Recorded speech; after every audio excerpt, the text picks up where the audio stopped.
เฮาก็มาเรียนซะนี่เนาะ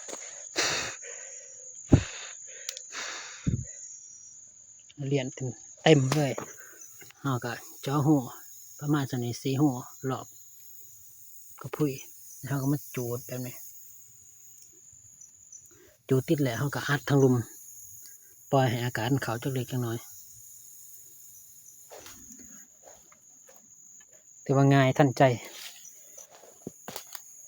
ไว้เพื่อนก็ไม้กาแฟเฮาซ้อมกาแฟออกเฮ็ดแบบนี้ทันใจดีไว้ลองเอาไปใส่เบิ่งเด้อผู้ใดที่ว่าอยากลองเฮ็ดเบิ่งทานงามได้ทานงามดี